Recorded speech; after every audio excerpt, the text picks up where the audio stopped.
अस्सलाम वालेकुम जी, मेरा नाम वसीम मलिक है। आज तारीख़ है 8 नवंबर 2024 और इस वक्त मैं मौजूद हूँ सुप्रीम कोर्ट में। आज के रोज़ दो इंतहाई अहम नौइयत के इजलास जो हैं वो तलब किए गए थे। एक इजलास जारी है, एक इजलास 2 बजे होना है और उसके बाद मुमकिन तौर पर दो मज़ीद इजलास जो हैं वो भी आज के रोज़ हो सकते हैं, जिसके बाद सुप्रीम कोर्ट से कुछ मेजर डेवलपमेंट्स सामने आ सकती हैं। इस बात में कोई शुबा नहीं कि पाकिस्तान का जो सियासी महाज है वो तय होता है पाकिस्तान के अदालती महाज से। और 26वीं आईनी तरमीम के बाद बज़ाहिर इस मुल्क की फ़ौजी इस्टाब्लिशमेंट और वफाकी हुकूमत ने सुप्रीम कोर्ट ऑफ पाकिस्तान बल्कि पूरी अदलिया को अपने कंट्रोल में ले लिया है। और इस वक्त सुप्रीम कोर्ट का जो अमलन अख्तियार है वो जस्टिस अमीनुद्दीन खान की सरबराही में 7 रुकनी आईनी बेंच के पास है। चीफ जस्टिस याहिया आफरीदी ने अपने फैसलों से अपने हाथ काटे हैं और दीगर जजेस को भी बेवकत कर दिया है। ये फैक्ट अपनी जगह पर मौजूद है, मगर उसके अलावा भी अदलिया जो है उसके काम की नोयत जो है वो मुख्तलिफ डायमेंशंस में होती है और उसी हवाले से अभी कुछ डायमेंशंस जो हैं वो तय होना बाकी हैं। सुप्रीम कोर्ट ऑफ पाकिस्तान ने हाई कोर्ट्स और लोअर जुडिशरी की लेगेसी को भी तय करना है, उनको भी मुदाखलत से बचाना है और दीगर नोयत के मामलात भी होने हैं। तो उसी हवाले से आज के रोज़ सुप्रीम कोर्ट में इस वक्त जब मैं वीडियो रिकॉर्ड कर रहा हूँ, वक्त हो रहा है 12:40 का और अब से 1.5 घंटा या 1 घंटा 20 मिनट कबल एक इजलास शुरू हुआ है जो इस वक्त जारी है। उस पर ज़रा बात कर लेते हैं और फिर जो मुमकिन तौर पर 2 बजे एक इजलास होना है और उसके बाद शाम के औकात में कुछ इजलास हो सकते हैं, उनके फैसलों पर बात कर लेंगे। सबसे पहले जो इस वक्त सुप्रीम जुडिशल कौंसिल का इजलास है।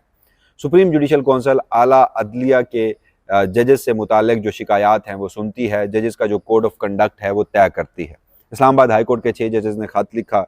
उस खत लिखने के बाद उन्होंने खत तो सुप्रीम जुडिशल कौंसिल को लिखा था, मगर जिस तरह चीफ जस्टिस काजी फैजीसन ने उस मिस हैंडल किया था तो वो एक अपनी मिसाल आप है सारा मामला। तो आज के रोज़ कुछ बड़ी डेवलपमेंट इस सूरत में सामने आ सकती है कि मेरे पास कुछ ऐसी इंफॉर्मेशन हैं कि जो जस्टिस याहिया आफरीदी हैं, जब वो चीफ जस्टिस पाकिस्तान बने तो उन्होंने जो हमने ही आपको एक ख़बर दी थी कि इस्लामाबाद हाई कोर्ट के 6 जजेस को मुलाकात के लिए बुलाया था, तो उस मुलाकात में उन्हें कुछ यकीन दहानियाँ कराई थी। तो उनमें एक ऐसी यकीन दहानी थी जो आज के रोज़ मुमकिन तौर पर इजलास में हो सकती है।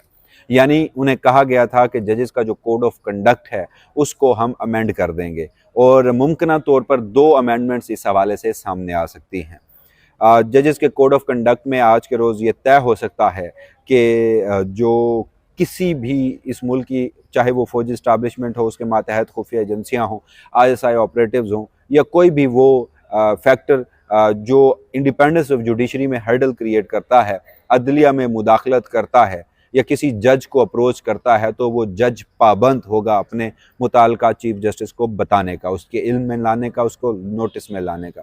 जब ये काम हो जाएगा तो उसके बाद जो मुतल्लिका हाई कोर्ट का चीफ जस्टिस है या सुप्रीम कोर्ट का चीफ जस्टिस है वो फिर पाबंद होगा उस मुदाखलत के खिलाफ कार्रवाई करने का, और अगर वो कार्रवाई नहीं करता तो फिर उसे सुप्रीम जुडिशल कौंसिल में कार्रवाई का सामना करना पड़ेगा और सुप्रीम जुडिशल कौंसिल में उसे कॉन्सिक्वेंसेस जो हैं वो भुगतने पड़ेंगे। तो मुमकिन तौर पर ये 2 अहम तरमीम जो हैं वो आज के इस सुप्रीम जुडिशल कौंसिल के इजलास में हो सकती हैं, क्योंकि इस इजलास जो है वो इस वक्त भी जारी है। Chief justice Yahya Afridi, justice Mansoor Ali Shah, justice Munib Akhtar, justice Islamabad high court के चीफ जस्टिस आमिर फारूक और जो इस वक्त गालबन बलूचिस्तान हाई कोर्ट के चीफ जस्टिस हाशिम काकड़ हैं वो इस इजलास में मौजूद हैं। और आपको याद होगा कि इस इजलास में जहां इस्लामाबाद हाई कोर्ट के दीगर जजेस का मामला ज़ेर गौर आ सकता है, वहीं वह चीफ जस्टिस याहिया आफरीदी के पहला सुप्रीम जुडिशल कौंसिल का इजलास है जिसकी वो सदारत कर रहे हैं, जिसको उन्होंने तलब किया था। तो उस इजलास में मुमकिन तौर पर दीगर मामलात भी अंडर डिस्कशन आ सकते हैं।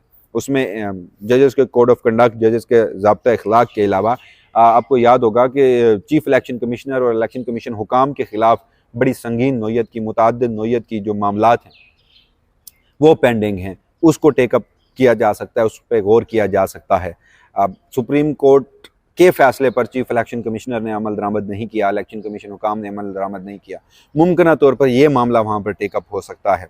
या उसके अलावा जो बदनीयती पर मबनी झूठी प्रॉक्सीज़ के ज़रिए इस मुल्क की फ़ौजी इस्टेब्लिशमेंट ने इस्लामाबाद हाई कोर्ट के उन 6 जजेस के ख़त के बाद उनके खिलाफ सुप्रीम जुडिशल कौंसिल में रेफरेंस दायर किए थे, तो उनको भी निपटाया जा सकता है। और सुप्रीम जुडिशल कौंसिल के पास ये इख्तियार मौजूद है कि जो एक बदनीयती पर मबनी एक जज को डीफेम करने के लिए अगर सुप्रीम जुडिशल कौंसिल में कार्रवाई शिकायत दर्ज की जाती है तो फिर जहां सुप्रीम कोर्ट को ये इख्तियार है कि वो उस पर जो फेयर तहकीकात हैं वो करे, वहीं अगर वो झूठी साबित होती हैं तो फिर जो शिकायत कुनुंदा है, जो कंप्लेनेंट है, उसके खिलाफ भी कार्रवाई की जा सकती है। तो बहरहाल ये एक इंतहाई अहम मामला है, इसे एड्रेस ज़रूर होना चाहिए। और जहाँ तक बात रही, इसका एक काउंटर आर्गूमेंट ये भी दिया जा रहा है इस वक्त कि आप जो हैं अगर जो मर्जी कर लें, अब अदलिया में मुदाखलत की ज़रूरत ही नहीं रही। आप जो मर्जी कर लें, अब हाई कोर्ट से लेकर सुप्रीम कोर्ट तक 20वीं आईनी तरामीम के तनाजुर में पूरी अदलिया को तो अपनी प्रॉक्सी जजेस के हवाले कर दिया गया है। अपनी मर्जी के फैसले इस मुल्क की फौजी इस्टेब्लिशमेंट और वफाकी हुकूमत लेती रहेगी। ऐसे फैसले नहीं आएंगे जिससे उनको परेशानी का सामना करना पड़े, तो फिर मुदाखलत की क्या ज़रूरत। बड़ा वैलिड आर्गूमेंट है ये, मगर साथ हमें यह भी देखना है कि तमाम मुकदमात जो हैं वो आईनी नोयत के नहीं होते। मुख्तलिफ मुकदमात ऐसे हैं, अब जैसे सिर्फ पाकिस्तान तहरीक इंसाफ के कारकुनान पर ATC के जो मुकदमात दर्ज किए गए हैं, 9 और 10 मई के मुकदमात जो हैं वो दर्ज किए गए हैं। इमरान खान पर 200 मुकदमात की भरमार है। उसके अलावा बाकी जितने भी मामलात हैं वो आईनी नोयत के नहीं होते। अगर आप आज के रोज़ सुप्रीम जुडिशल कौंसिल कोई संजीदा नोयत के फैसले कर ले और उसके बाद जजेस को एम्पावर कर दे और मुदाखलत करने वालों को नकेल डाले, तो ये इटसेल्फ एक बड़ा कारनामा होगा चीफ जस्टिस याहिया अफरीदी का। अगर वो ऐसा करेंगे तो ये एक सवाल इसमें मौजूद है कि अगर वो ऐसा करेंगे तो ये आईनी बेंच से ये मामला सेपरेट करके देखिए, तो अभी भी जस्टिस याहिया अफरीदी, जस्टिस मंसूर अली शाह और जस्टिस मुनीब अख्तर के पास बहुत सारे ऐसे महाज हैं, अदलिया में बहुत सारे ऐसे फ्लॉज हैं जिनको उन्होंने दुरुस्त करना है। तो बहरहाल ये देखते हैं कि अब ये मामला जो हैं वो किस तरफ जाते हैं। दूसरी तरफ जुडिशल कमीशन ऑफ पाकिस्तान का इजलास है। तफसीलन गुज़श्ता वीडियो में आपको बता चुका हूँ कि सिंध हाई कोर्ट के जो आईनी बेंचेस हैं उनकी तश्कील के लिए जुडिशल कमीशन ऑफ पाकिस्तान का इजलास बुलाया गया था। आज दिन 2 बजे होगा।